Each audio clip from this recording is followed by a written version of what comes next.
Hello everybody, my name is Storm and I'm going to be casting another game from the Battle.net forums. I want to make sure I get the community involved with this as I try to improve my casting.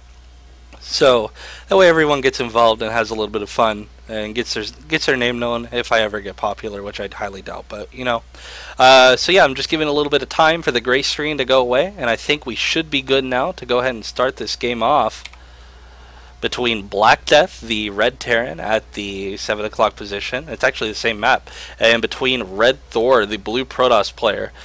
And it looks like BlackDeath is actually making note of the name. He's saying, haha, I got red. Now you cannot have the RedThor. Damn you, says RedThor. So, yeah. I'm not sure why RedThor went with the name as a Protoss player. But hey, maybe he played Terran at one point. Or he just likes Thors that are red. But we'll deal with it. We're going to see what kind of strategies BlackDeath is going to actually play. I've seen him on the forums as well as Wrath, actually. The next player I have that I'm going to cast, his name is Godsaid. I actually haven't heard of him too much, but I don't really watch the Battle.net forums too much. But BlackDeath I do know a lot about, well, as much as I can on reading his post on the forums. And I know that he's actually very, very good at TVP, or so he says.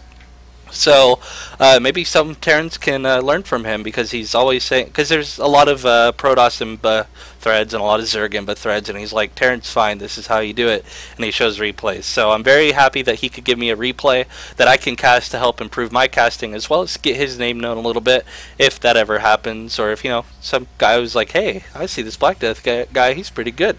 So, you know, it's a win-win situation here. So we do have, it looks like Gasless thus far. He might be going for the 1-rack fast expand. I do know that it is his normal build of choice. We do have an SCV being sent over here to scout. This map is, I believe, Daybreak, I want to say. I could be completely wrong, but I'm pretty sure it's Daybreak. The thing I don't like about it is that you go all the way around, and then you have these like destructible rocks right in the middle. It's just weird, but at the same time, I don't mind it. It's still a good map, so... yeah, I kind of like the new maps. So Hana I'm okay with. It's alright. But yeah, I mean, basically the main thing is in the opening I like to try and kill time. So I don't want to be like, you know, day 9 where I go on for 10 minutes about how I ate bacon in the morning or how I had really good orange juice. But, you know, you got to do what you got to do to kind of kill the time until this game gets underway. We do have, it looks like a 16 orbital command here for BlackDeath. No second depot quite yet. Which is kind of interesting. Is he going to go for the command center first? Because he's floating the minerals, so looks like he is going to save up for the command center before the second depot, which does kind of cut an SCV and a Marine to get out a faster expo. I prefer to get the second depot down so that I can get 2 Marines and then another SCV, and then I can throw my command center down. Just a personal preference. I'm not sure if it makes too big of a difference or not, but hey, you know, something to mention. We do have, it looks like just the standard Protoss deal, you know, 14 gas, second pylon at 15, cybernetics core immediately after gateway, and then a zealot and stalker out, and chrono boost on the cybernetics core. We're going to see what exactly transitions out of this. This is like every Protoss build's opening, though. It's like the very beginning. It's kind of like the Terran's 9 or 10 depot into 12 racks and the 13 gas. Except for not all of us go 13 gas if they're gasless expanding. But yeah, we do have 2 more barracks being thrown down here, so it is a 1x fast expand. I mean, that's obvious from the fast expansion. Hurt to dur. So yeah, we do have a probe being sent out over here to check the Zelnaga towers. So is the Zealot, just trying to keep those units active. Going to do a little bit of pressure as well with them. The bunker is now complete. There is a Marine inside of it, so it's going to kind of push back RedThor from kind of doing too much. The bunkers are good. I do like sending how BlackDeath is sending that SCV around to kind of get some scouting information. I want to try to, as a Terran player, to keep my SCV alive as long as I can in this matchup, because you want to know if the Protoss is expanding. If he's not expanding, then you're in for some trouble. So you have to prepare, because they have a lot of variety in the cheeses that they can do. So he does see the expansion, sees 2 more gateways being thrown down, so he's going to know it's a 3-gate robo-type play. So yeah, you can expect some early pressure from the Protoss, where he tries to kill off bunkers by force fielding them. That's what I see a lot of Protoss do, but there also are the ones that are very, very passive. However, I could be completely wrong, because he has not got a robo yet. So so we do have a Zealot and Stalker being poked out. They're just kind of sitting at the Zelnaga towers. There is another probe over here to likely throw down an offensive pylon. Missed that over here. We have a sentry as well, so he just really wants to put on that really pressure, which I do like Protoss doing a lot. I see them trying to keep that stalker alive as long as possible without losing any health. They just try to lose shield damage and then go away, regen, and then do it again. So yeah, I like that kind of early aggression. Just kind of throw off the Terran if they're not prepared for it at all. We do have an offensive pylon over here at the, looks like, I don't know, 5th base or 4th if you wanted it to be for the Terran player. The expansion is up and running. No robotics facility quite yet, so I guess I was wrong. I'm not sure what he's deciding to do. Just invest straight into Gateway Army and try to do as much damage as he possibly can with sentries. I have seen that as well, so that could be quite frustrating to deal with, but I do know that BlackDeath did scout the 3 gates that were down, so he can at least prepare for that. He does have, looks like he's actually keeping this Rax naked, not even actually using it, and not even producing out of his reactor quite yet. Needs to be producing constantly to be able to deal with this so that he has the units to fight. He is supply blocked right now as well, unfortunately. I'm going to go back over here. We have a lot of sentries out in the field. That's a lot of sentries, so he's going to be able to force field the bunker and not be able to repair, and force field the ramp so that he can't defend his natural. It's very frustrating and difficult to deal with, and in my opinion. We do have +1 weapons on the way. Stem is almost completed. I think that RedThor kind of needs to push before Stem completes, and there he is. If he can hit right before Stem completes, he can do a lot of damage. Marauder is poking up, going to see the force, and he's going to be able to pull off all the SCVs to repair. Nope, there he goes. Now pulling off the SCVs to help repair and deal with this. The sentries are going to be able to force field, though. Actually using the SCVs as a way to tank damage. Oh, there he goes. He is repairing the bunkers now. The force fields are kind of silly. Yeah, that was, I don't know. He did kill a lot of SCVs, though. Let me make sure I get this right. I think it's R. The workers killed, it looks like only 7, actually. Units killed were 13. So I'm going to go to the resources lost really quick for you guys. 650 to 850. I'm not sure how I feel about that, if it paid for itself or what. I don't know. I think that's actually pretty even footing, to be honest. We do have the starport up and running. 2 medevacs are out on the way. I don't think he actually lost a single sentry that engagement, which is good. You want to keep those sentries alive as long as possible because the gas is pretty heavy. So yeah, we do have +1, about 75% completed. This is the same exact build that I do. Just getting really fast, 10-minute starport, pushing out with +1. I also get the double engineering bay before my push and start my 3rd. So yeah, I think it's a very standard Terran build at this point. We do have the robotics facility out for RedThor. It was delayed quite a bit just to invest into that Gateway Army. So that's why I was saying he didn't tech up at all. He just invested straight in the Gateway and then finally decided to tech up after he did his push. And the push did alright damage, but I think he needed to kill more workers than what he did. We do have 2 dropships loaded up and ready to drop. Going straight for the drop, which is kind of interesting because if they go for that 3-gate robo, the observer would have been there already, but he did have a turret right there to detect for the observer, but he did fly right next to that proxy pylon. I'm going to check his vision really fast. He did see it as well, so he's going to be able to send the small force over there to deal with it. However, the Stalker's in perfect position to deal with this drop. And by perfect, I mean they're in a good position, not perfect, because he could just go all around over here to the north. So yeah, he did kill the proxy pylon. There is an observer over here, just seeing what's going on. Bunker's not loaded up quite yet, just leaving them. That's alright. Leaving the dropships over to the north. I like what BlackDeath's doing right here. Instead of dropping, because he feels like the Protoss probably knows, he's going to get his forces closer to the natural so that he can drop as a distraction, as I mentioned in the previous cast, if you have not watched that. Using it as a distraction so that he can do as much damage at the natural as he possibly can. However, RedThor, oh, he pulled back all these Stalkers.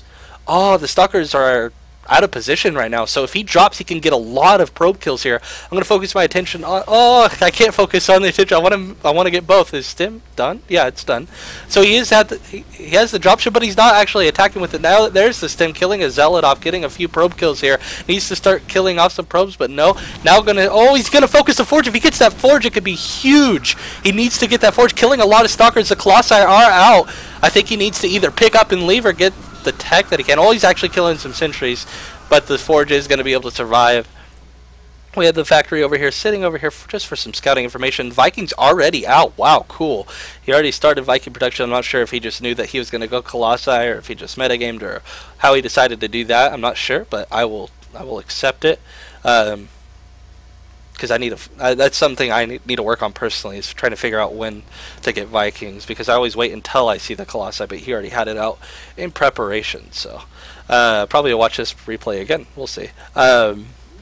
Salvaging the bunkers right now. Going to look over in RedThor's base and go back to the resources lost. It's now actually in BlackDeath's favor by about 1,000, a little bit less than that. 2 Colossi are out on the field to the Army spending tab.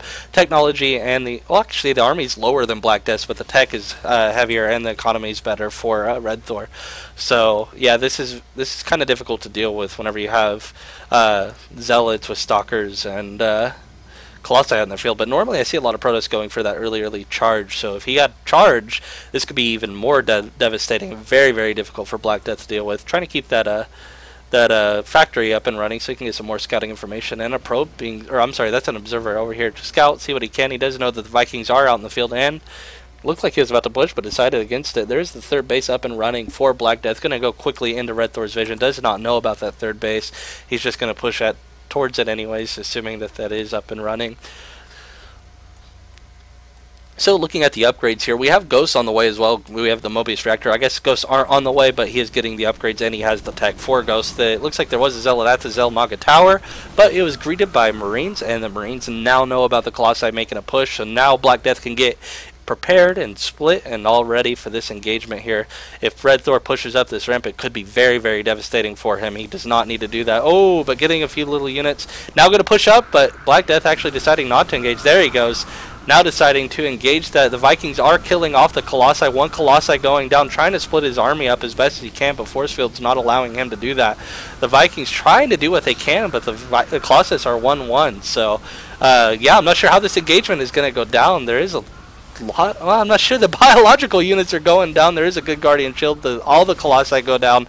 I think RedThor is going to have to retreat now that is gone, because yeah, you need that AoE support as a Protoss player to be able to kill off the bio army of Terran. Gonna go back into the resources lost just to see what's going on in the game, because I'm not sure who's ahead. It looks like BlackDeath is kind of where I'm putting my money at. Yeah, he is ahead according to resources lost. I mean, I was just guessing that he was. Oh, that's so cute, putting the factory down at the third base so that the third base cannot get up. I love that very, very much. I never even considered doing that. It looks like there is an offensive pylon going down towards the third, but he is going to be greeted by a third base so that the bio army can kill that pylon. Looks like BlackDeath is deciding to make a push, but deciding against it once he sees that the pylon is down. And the probe just kind of sitting here like, hey, I didn't know you guys were here, but alright. We do have more Vikings out on the field. Looks like that's a pretty good count. We have 5. That's alright. We have 5 Vikings out on the field. +2/+2 is just now, well, +2 weapons is just now being completed. He needs to have +3 started, but that's alright. Looks like the pylon was killed off by the SCVs and a missile turret going down. I like having missile turrets up so that you can deal with the observers. Very cool. Right now it's just going to go into a macro game. We're going to look at the third is about halfway completed, but BlackDeath has had his up, so the economy of BlackDeath is just kicking in now, and RedThor is going to be behind unless he does some serious damage. He needs to start pushing out or thinking about doing damage, but BlackDeath's already a step ahead of him. He's like, you know what? I have a big force. I've had a third up and running for a long time. I know you wanted to take yours, so I'm going to demolish you. We do have a drop over here, but there is an observer in very good positioning to be able to see that. We'll see if RedThor is going to be able to deal with it. Oh, he has Stalkers already ready as well. He has double forge going, but the other forge is not being researched, and he's floating a little bit. Doesn't have necessarily the gas for it, but yeah. I think he should get it started if he could. There he goes. So it looks like another pylon over here just to kind of get some warp ins and do as much damage as he can do for like counterattacks and such. So yeah, just waiting for a push to happen. I mean, right now I'm pretty sure that if BlackDeath engages, he's going to win. Just because he's 2-1 right now. He has a lot of Vikings out to deal with the Colossi. The Colossi are here. They're actually 2-1 as well. No charge has been researched, though. It's almost completed. So he's going to be able to kill this third Nexus, it looks like, for sure. Is he going to back out, though, or is he going to try and engage? It looks like he's going to go for an engagement here. The Colossi are trying to do as much damage as they can, but the Vikings are able to kill. Well, actually just forcing them back, not going to be able to kill them off. Trying to kill off as many Zealots as they can. Now focus firing the Immortals, it looks like, pushing up as hard as they can so that the Stalkers can't back out. Ooh, good Storms over for RedThor. Storms doing a lot of damage, and the Colossi are out here to reinforce. There's a GG by RedThor. I think he just didn't have enough by BlackDeath, and that game, again, was pretty straightforward. I mean, it was BlackDeath just doing his little 10-minute push. He also had the drop going as well, but I wanted to focus on this battle because I want to see if he was going to win it or not. He did kill off the Forge. He didn't quite kill the Twilight Council before charge finished, but that's all right. I mean, all the Zealots were dead anyway, so I think RedThor really needed to get charge up faster. I think that makes a huge difference. And because he had the Colossi, he was going for like a more Stalker-based army, which I feel like isn't that good. I think you need to start transitioning out of it, which he was, but I think everything was just a little bit behind, which is quite unfortunate. But yeah, so thank you, BlackDeath, for the replay. I very much appreciate it. So yeah, I guess I go to the next game. And yeah, so thank you guys. Bye-bye. Take care. Please watch the next game and subscribe if you liked.